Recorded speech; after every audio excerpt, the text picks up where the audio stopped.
Story time muna ang buhay dito sa Singapore. Ayan, mainit na naman ang panahon ngayon. Pero parang bandang doon, madilim na. So, siguro mamaya-maya, uulan na naman. Pero sa ngayon, dito banda, medyo mainit pa. Dito sa Singapore, ganito yung aming sampayan. Ayan, no. So, merong handle, tsaka meron din doon sa kabila. Ito yung aming bamboo pool. Ngayon kung magsasampay ka, kailangan i-secure mo. Dahil kung hindi, malalaglag doon sa baba. Okay lang sana kung dire-diretso doon sa baba. Kung nasabit-sabit yan, titingnan mo pa kung saang floor. Tapos kakatok ka pa sa kanila. Nakikisuyo ka. Nasungkitin yung sampay mong nahulog. Minsan, mga auntie doon hindi nakakaintindi ng English. Kaya medyo mahirap din. Okay lang kung mahulog hanggang sa baba, doon mo pulutin. Ganon din ang sampayan sa taas. Ayan. Hanggang doon sa pinakataas. Ganyan. Then pag nahulog din yung sampayan nila, sasabit-sabit. So, diretso talaga sa baba. Pero meron iba, kapag sumabit sa floor nila yung sampayan ay yung damit, ang ginagawa nila, nilalagay sa pinakababa. Nilalagay na lang doon. Pakita ng may-ari, kukunin na lang niya. Ganito yung sampayan namin. Kawayan to, tapos kailangan i-secure mo yung damit para hindi siya malaglag. Ganito. Nakaipit siya. Pagka ganito mo kasi sampay, talagang kahit malakas ang hangin, hindi siya malalaglag.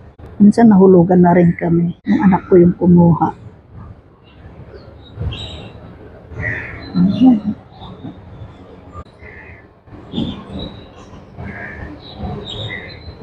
Sampayan dito sa Singapore. Ganyan. Mga HDB. Yun yung sampayan.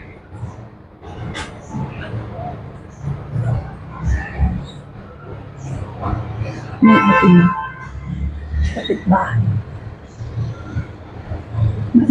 Mainit na naman. Pero banda doon, makulimlim na. Malaglag yung ating kaselponan. Ano, makulimlim na. Pero siguro mamaya-maya pa uwi na.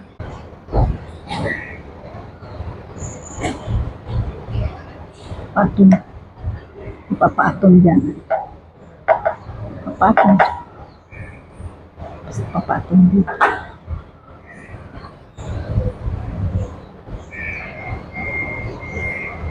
Yun lang. Tapos pag umuulan naman, dito ang sampayan namin.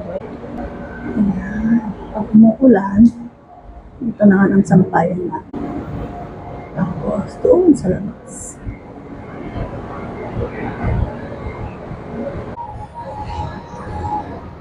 Ayan, narinig niya yun. Ayan. Ayan, parang ice cream. Ayan. Unang salta ko dito sa Singapore, akala ko ice cream. Nagbebenta ng ice cream. Ayan siya. Ayun. Ayan siya actually.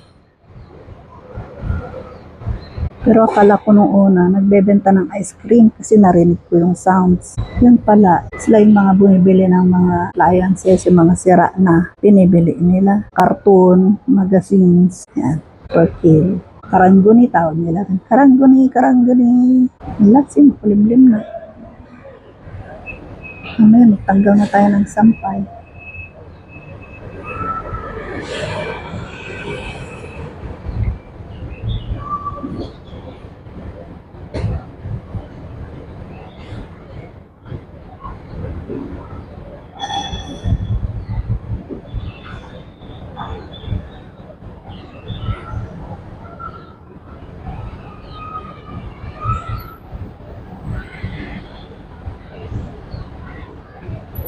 Bye!